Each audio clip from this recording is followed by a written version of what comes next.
المساجد للہ فلا تدعوا مع اللہ احد. آپ دیکھیے ہمارے یہ فرشتے یہاں بیٹھے ہیں نا، ہم کہہ سکتے ہیں ذرا بھائی میرا یہ کام کر دینا؟ نہیں کہہ سکتے. جبرائیل کو پکار سکتے ہیں، اے جبرائیل ذرا میرا یہ کام کر دینا؟ نہیں. وہ عالم غیب کی شے. کسی ولی اللہ کی روح اس کو پکار کر کہنا کہ میری یہ مشکل دور کر دے؟ نہیں. اللہ سے کہیں، اللہ کو پکارے، اللہ جس کے ذریعے سے چاہے آپ کی ضرورت پوری کر دے.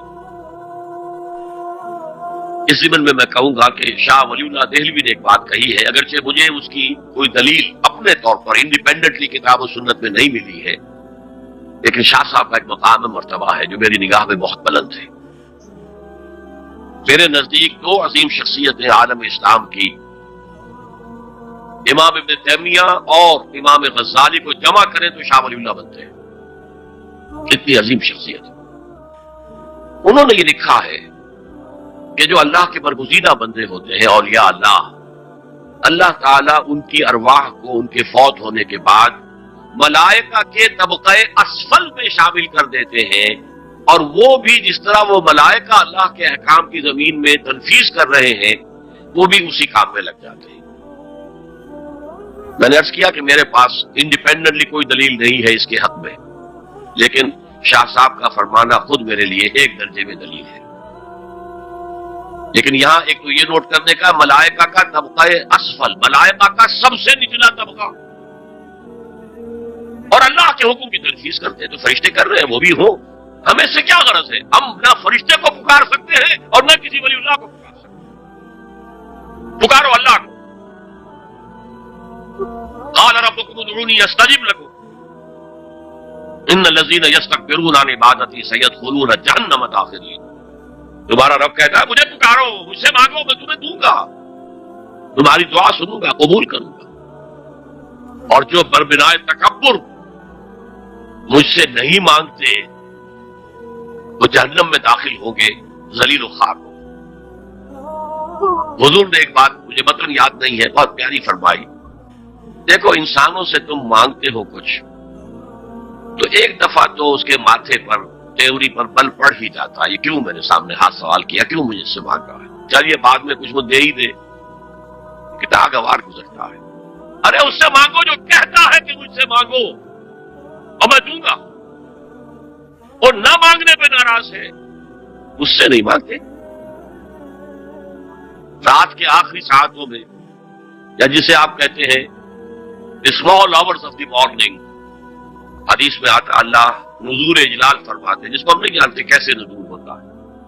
ذات باری تعالیٰ اس کے متعلقات کے بارے میں جو بات آ گئی قرآن میں حدیث میں وہ ہم مانتے ہیں. کیسا یہ ہم نہیں جانتے، اس کا ہاتھ ہے کیسا ہم نہیں جانتے، اس کا چہرہ ہے کیسا ہم نہیں جانتے، اس کی ساکھ ہے، اس کی پنڈلی ہے کیسی ہم نہیں جانتے، وہ سنتا ہے کیسے سنتا ہے ہم نہیں جانتے، کیا اس کے کان ہے، کیا اسے بھی ساؤنڈ ویوز کی ضرورت ہے سننے کے لیے، وہ دیکھتا ہے کیسے دیکھتا ہم نہیں جانتے، وہ اترتا ہے کیسے اترتا ہم نہیں جانتے. جو قرآن میں آ گیا حدیث میں آ گیا مان لیجیے بس. باقی یہ متشابہات میں سے ہے، اس کی کھود کرید میں پڑو گے تو فتنے میں مبتلا ہوگا. ابتغاء الفتنة وابتغاء تاویلہ. لہذا حدیث میں آتا ہے کہ رات کے آخری ساعتوں میں اللہ سمائے دنیا تک نزول فرماتے ہیں اور پھر ندا لگتی ہے حل من سائل فاعطیہ، ہے کوئی سوال کرنے والا مانگنے والا کہ میں اسے دوں، حل من مستغفر فاغفر لہ، ہے کوئی گناہوں کی معافی چاہنے والا کہ میں اسے معاف کر دوں. ہم گھنٹہ غفیل سو رہے، ہم تو مائل بکرم ہے، کوئی سائل ہی نہیں. راہ دکھلائیں کسے، رہنم منزل ہی نہیں، راہ کسے دکھا. اللہ کے راستے پر چلنے کا فیصلہ کرو، اللہ کی راہ میں جہاد کا فیصلہ کرو، پھر اللہ راستہ کھولے گا. والذین جاہدوا فینا لنہدینہم سبلنا. وہ لوگ کہ جو ہمارے راستے میں جہاد کریں، محنت کریں، مشقتیں کریں، ہم لازماً ان پر اپنے راستے کھولتے چلے جائیں. اور دعا شرک فی الدعا، مانگو صرف اللہ سے، اللہ سے، اللہ سے. وہ چاہے کسی فرشتے کے ذریعے، چاہے کسی فوت شدہ ولی اللہ کی روح کے ذریعے سے، چاہے کسی کو بھی نہیں، براہ راست اپنے حکم سے، اس کی تو قدرت ہے جو چاہے کرے، کن فیکون، وہ جیسے بھی ہو وہ آپ کی ضرورت پوری کرے گا۔ وہی ہے جو کہ مشکلات کو حل کرنے والا ہے، وہی ہے کہ رزق دینے والا ہے، وہی ہے جو مرض سے شفا دینے والا ہے۔ پکارو اسی کو، مانگو اسی سے۔ اب آئیے، کچھ مراسم عبودیت ہوتے ہیں، مراسم رسم کہتے ہیں کسی چیز کی ظاہری شکل کو۔ رہ گئی رسم ازاں روح بلالی نہ رہی، فلسفہ رہ گیا تلقین غزالی نہ رہی۔ یہ قرآن کا بھی ہم اسے رسم الخط کہتے ہیں، رسم الخط، اور یہ حضرت عثمان کے زمانے میں فائنل ہوا ہے کہ یہ اس طریقے سے لکھا جائے۔ تو عبدیت کے اظہار کے لیے کچھ رسومات ہیں، جس میں سے ایک پر گفتگو ہو چکی ہے، قنوت، والقانتین والقانتات۔ یہ جو ہے اللہ کے حضور میں چاہے ہاتھ باندھے چاہے ہاتھ کھلے، لیکن ذرا جھک کر گردن میں خم کر کے کھڑے ہونا، یہ نماز کے اندر جو قنوت ہے، یہ قنوت ہے، یہ بھی اپنی عاجزی کا اظہار ہے، عجز اور تذلل۔ وہ جو ابن قیم کی میں نے ڈیفینیشن آپ کو بتائی، العبادت تجمع اصلین، غایت الحب وغایت الذل والخضوع، ہر درجے میں اللہ کے سامنے بچ جانا، جھک جانا، گر جانا، رکوع، سجدہ اللہ کے سوا کسی کے لیے نہیں۔ اور اس معاملے میں دین محمدی جو اپنی تکمیل کو پہنچ گیا، الیوم اکملت لکم دینکم واتممت علیکم نعمتی ورضیت لکم الاسلام دینا، حضور کی بعثت سے قبل سجدہ تعظیمی جائز تھا، کسی شخص کی تعظیم کے لیے، اس کی عزت کے لیے اس کے سامنے سجدہ جائز تھا۔ حضرت یوسف کے سامنے ان کے والدین اور 11 بھائی سجدے میں گر گئے۔ بچپن میں خواب دیکھا تھا اور 40-50 سال بعد اس کی تعبیر بالفعل ایک اس واقعے کے طور پر سامنے آ رہی۔ سجدہ کرنا، جھکنا، سجدہ کرنا، یہ جائز تھا سجدہ تعظیم۔ حضور پر شریعت مکمل، توحید مکمل، اب ہر نوع کا سجدہ حرام مطلق ہے سوائے اللہ کے کسی کو۔ ہمارے مسلمانوں نے بھی اپنے دور ملوکیت میں سجدہ تعظیمی شروع کرا، عدالت کے اندر بادشاہ کے دربار میں جا رہے ہیں تو سجدہ، سر جھکا کر رکوع کی حالت میں، یا آپ کے پڑوس میں جو حیدرآباد کی ریاست تھی، سلام کیسے کرتے تھے، کتنے جھکتے تھے، اور پھر وہ جھک کر وہ سلام ہو رہے۔ یہ مشرکانہ فعل ہے، مغلیہ دربار میں بھی تھا۔ شیخ احمد سرہندی رحمۃ اللہ علیہ نے کہا غلط ہے، حرام ہے، جائز نہیں۔ دربار میں شکایت پہنچ گئی، آخر مخبری کرنے والے بھی تھے، حاسد بھی تھے، وَمِن شَرِّ حَاسِدٍ إِذَا حَسَدَ، طلبی ہو گئی، بلایا گیا، دربار میں حاضری، اور ایسا اہتمام کیا گیا کہ جب حضرت مجدد آگے آئے بادشاہ تک جانے کے لیے تو درمیان میں ایک دیوار سہائی کر کے اس میں کھڑکی کھول دی کہ اس میں سے جھک کر گزریں گے نا تو رکوع کسی درجے میں تو ہو جائے گا۔ رکوع بھی سجدے ہی کی ایک شکل ہے، سجدے کا ہاف کہہ لیجیے، لیکن یہ کہ جب آیات سجدہ آتی ہے قرآن مجید میں، تو عام نمازوں میں میں دیکھتا ہوں کہ وہ آیات سجدہ والی آیات پڑھی نہیں جاتی، حالانکہ ان کی ایک خاص کیفیت ہے۔ تراویح میں تو پڑھی جاتی ہے، لیکن پہلے بتا دیتے ہیں کہ یہ دوسری رکعت میں یا پہلی رکعت میں سجدہ آ رہا ہے، لوگ تیار ہوتے ہیں۔ رکوع بھی اگر فوراً ہو جائے آیت سجدہ کے بعد تو اس سے بھی اس سجدے کا حق ادا ہو جاتا۔ بہرحال حضرت شیخ مجدد رحمت اللہ علیہ دربار میں آئے تو اس کھڑکی میں سے پہلے پاؤں گزارے، پھر اپنا سر نکالا، پھر جیل میں ڈال دیے گئے، کوئی پرواہ نہیں۔ حاضر ہوا میں شیخ مجدد کی لحد پر، وہ خاک کے ہے زیر فلک مطلع انوار، گردن نہ جھکی جس کی جہانگیر کے آگے، جس کی نفس گرم سے ہے گرمی احرار، وہ ہند میں سرمایہ ملت کا نگہباں، اللہ نے بر وقت کیا جس کو خبردار۔ دین الہی، دین محمدی کے خاتمے کا اعلان تھا، اب بڑے بڑے مولویوں نے یہ اکبر کو سبق پڑھایا تھا، بڑے مولوی، درباری مولوی، انہوں نے سبق پڑھایا تھا، اللہ کا ایک دن 1000 برس کا ہوتا ہے، اور اللہ کا ہر معاملہ 1000 سال تک ہوتا ہے۔ اب 1000 سال ہو گئے محمد کی رسالت کو، ان کی رسالت کا دور ختم صلی اللہ علیہ وسلم۔ اب دوسرا 1000 سال، اسی لیے الف ثانی کہتے ہیں، الف ہزار کو کہتے ہیں الف ثانی۔ یہ دوسرا 1000واں سال جو شروع ہو گیا ہے، اس میں ایک نئے دین کی ضرورت ہے، وہ دین اکبری ہے، دین الہی ہے۔ اور دین الہی کیا تھا؟ یہ ایک بہت بڑی سیاسی تدبیر تھی، اصل میں بہت بڑی سیاسی تدبیر، اور اس کا ظہور بعد میں بھی ہوا ہے ہندوستان کی سرزمین میں۔ وہ یہ کہ ہندوستان کی ترقی میں جو چیز سب سے بڑی رکاوٹ ہے وہ مذہبی اختلافات ہیں۔ لہذا ایسا کرو، سارے مذاہب جو ہیں اسے ہاون دستے میں ڈالو، کوٹ کوٹ کے چورا چورا کر کے بناؤ صفوف، اور یہ مذہب سب کا ہو جائے تو مذہبی اختلافات ختم ہو جائے۔ دوسری بات ان کی سمجھ میں یہ آ گئی کہ اصل میں اختلاف رسالت اور شریعت کی بنیاد پر ہوتے ہیں، لہذا دین الہی بس خدا کو مانو، بس رسالت وغیرہ کو چھوڑو۔ خدا تو سب کا رب ہے، اسے آپ پرماتما کہہ لیں، مہادیو کہہ لیں، جو چاہے کہہ لیں، اللہ کہہ لیں، رام کہہ لیں، قل اللہ الرحمن ایما تدعوا فلہ الاسماء الحسنی۔ قرآن کہتا ہے تم اللہ کہہ کر پکار لو یا رحمان کہہ کر پکار لو، جس کو بھی تم پکار رہے ہو یہ جان لو کہ تمام اچھے نام اسی کے۔ یہ فلسفہ تھا بہت گہرا، وہ جاہل تھا، ان پڑھ تھا، لیکن بہت بڑا سیاستدان تھا، اکبر، اس میں کوئی شک نہیں۔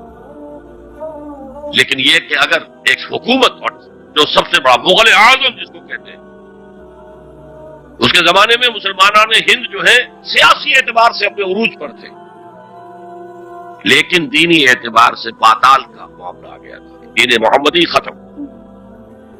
1000 سال کا ایک دن ہے اور وہ ختم ہو چکا۔ اللہ نے اٹھایا مجدد الفسانی رحمۃ اللہ علیہ، اور ان کی درویشانہ مساعی کے ذریعے سے، اب دیکھیے اس زمانے میں تصوف کے ذریعے سے سب سے بڑا شرک آ رہا تھا، وحدت الوجود کی ایسی تعبیرات ہو رہی تھی جو ہماؤست بن رہی تھی۔ ہماؤست اور وحدت الوجود کے درمیان تو زمین آسمان کا فرق ہے۔ ہماؤست میں کائنات حقیقی ہے، خدا اس میں حل ہو چکا ہے، اس کے اندر ظاہر ہو گیا، اور وحدت الوجود میں وجود حقیقی صرف اللہ کا، اس کائنات کا وجود کوئی ہے ہی نہیں حقیقت میں۔ لیکن یہ ختم ہو رہا تھا۔ اس پہلو سے مجدد الف ثانی کے مجدد اعظم کو اللہ نے کھڑا کیا۔ شیخ احمد حضرت عمر کی اولاد سے تھے، فاروقی تھے، شاہ ولی اللہ بھی فاروقی تھے، لگے فاروقیم کہتے ہیں شیخ احمد سندھی، میری فاروقی رگ بھڑکتی ہے اس پر۔ اس کے نتیجے میں وہ دین الہی کا خاتمہ ہوا۔ بعد میں ہمارے ہاں یہ آیا ہے ہندوستان میں برہمو سماج، برہمو سماج، اور گاندھی جی بھی اسی فلسفے کے قائل تھے، وحدت ادیان کے۔ اور یہ سیاسی اعتبار سے بہت اونچی ذہنی سطح کی غمازی کرنے والی بات ہے کہ ہندوستان کے اندر کے یہ مذہبی اختلافات کو اگر ہم کسی طرح کھرل کر کے ختم کر دیں، ہاون دستہ میں ڈال کے کر دیں، تو پھر یہ کہ یہاں ترقی ہی ترقی۔ بہرحال سجدہ، گردن نہ جھکی جس کی جہانگیر کے آگے، جس کے نفس گرم سے ہے گرمی احرار، وہ ہند میں سرمایہ ملت کا نگہباں، اللہ نے بر وقت کیا جس کو خبردار۔ تو ہم نے شرک فی العبادت میں پہلے بات کی، شرک فی الاطاعت۔ انفرادی سطح پر نفس معبود، اجتماعی سطح پر عوام کی حاکمیت، بدترین شرک اس دور کا، عظیم ترین شرک۔ اتنے بڑے پیمانے کا شرک کبھی نہیں ہوا دنیا میں۔ اس کے بعد شرک فی المحبت، مال کی محبت، تعس عبد الدینار و عبد الدرہم، وطن کی محبت یا کسی اور شے کی محبت، اگر وہ اللہ کی محبت کے برابر بھی آ جائے، بڑھ جائے تو اور بھی بڑی بات کہنی پڑے گی، لیکن ہمارے پاس شرک سے اوپر کی اصطلاح کوئی نہیں۔ پھر شرک دعا، اللہ کے سوا کسی اور سے حاجت روائی کے لیے، مشکل کشائی کے لیے پکارنا کسی۔ پھر شرک فی المراسم العبودیہ، قنوت ہے، رکوع ہے، سجود ہے، یہ ذل والخضوع کی، کسی کے سامنے جھک جانے کی ایک علامت ہے، سمبل۔ اب آخری ہے اس میں اخلاص، اور اخلاص کی ضد کیا ہے؟ ریاکاری۔ کوئی عبادت اگر دکھاوے کے لیے کی جائے وہ شرک،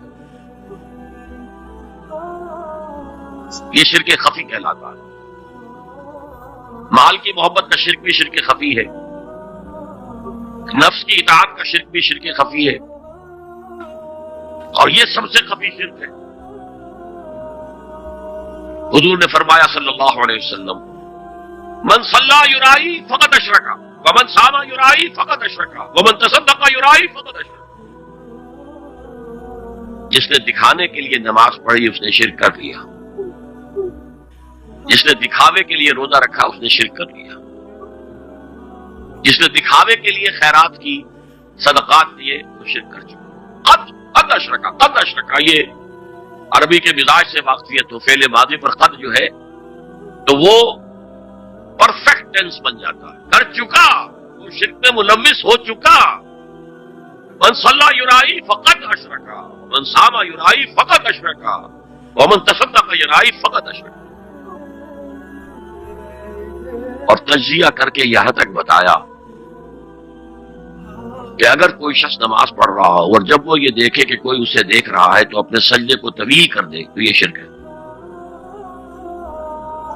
فرض کیجئے 5 سیکنڈ کا سجدہ وہ کر رہا تھا، اب اس نے 7 سیکنڈ کا کیا ہے، یہ 2 سیکنڈ کس کے لیے ہے؟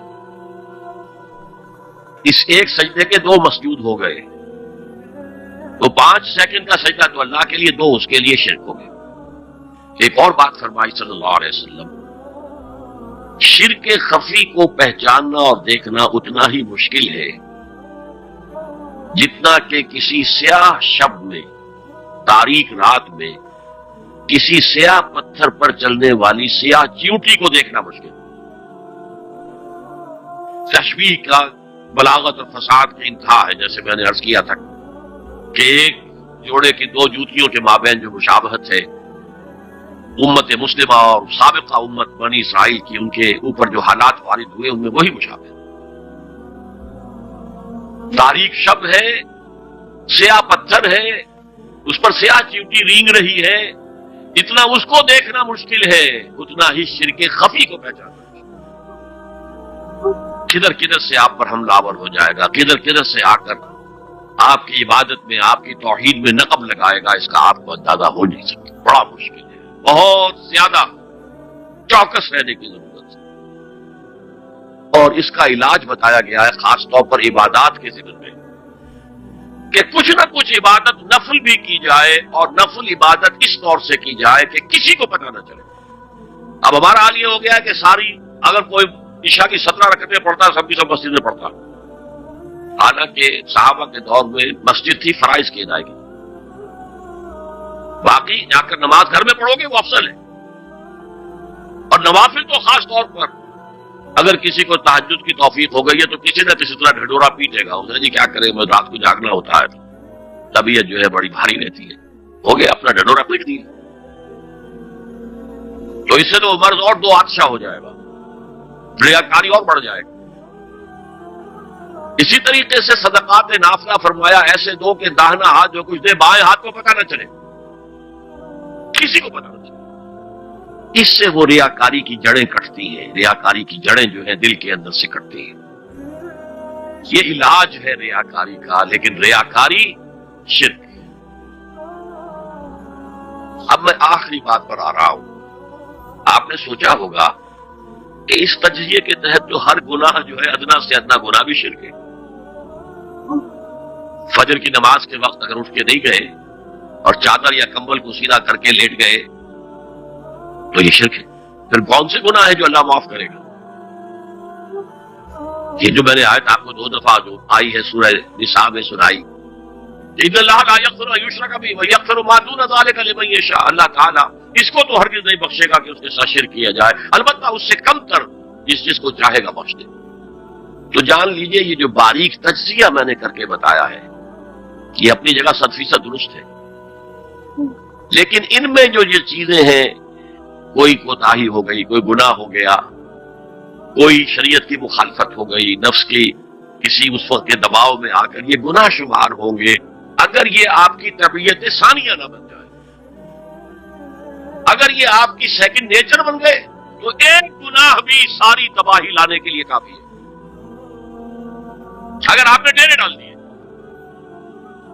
غلطی ہو گئی، معافی مانگو، توبہ کرو، استغفار کرو، اللہ صاف کر دے۔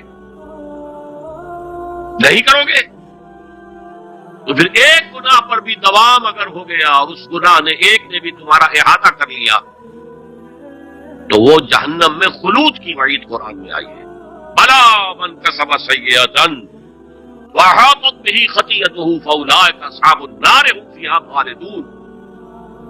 جو نہیں جس نے کوئی ایک بھی بڑا گناہ، چھوٹا نہیں، یہ چھوٹے چھوٹے گناہ جو ہوتے رہتے ہیں، گناہ کبیرہ لمم جن کو کہا گیا ہے، اس کی اللہ تعالیٰ کے ہاں پکڑ نہیں ہے، بلکہ وضو کرتے ہیں تو ہاتھوں کے اس طرح کے گناہ وہ دھل جاتے ہیں، آنکھوں کے گناہ دھل جاتے ہیں۔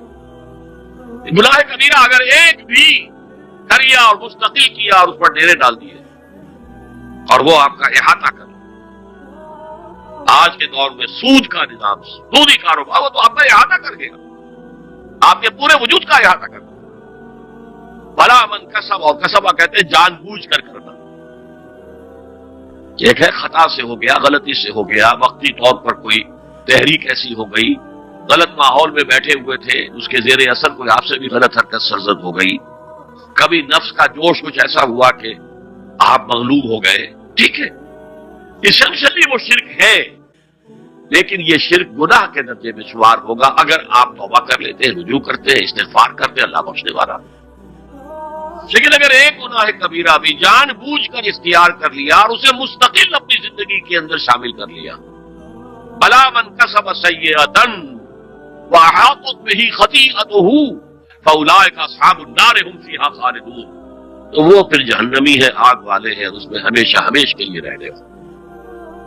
شرک فی ذات کے ضمن میں میں نے عرض کیا تھا کہ سورہ اخلاص جامع ترین اس کی نفی پر ہے،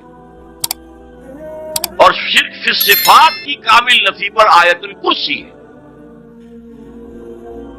آیت الکرسی ایک لمبی آیت، جیسے آیت البر ایک لمبی آیت تھی، اور اس کو حضور نے فرمایا ہے سیدۃ آیات القرآن، پورے قرآن مجید کی آیات کی سردار ہے، اور یہ شرک فی صفات کے ضمن میں یہ شمشیر قاطع ہے، شمشیر برہان ہے۔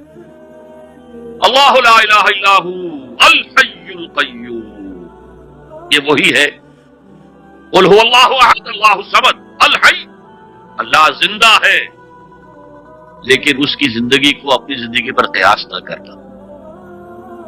تمہیں خوراک کی احتیاج ہے، اسے کوئی ضرورت نہیں۔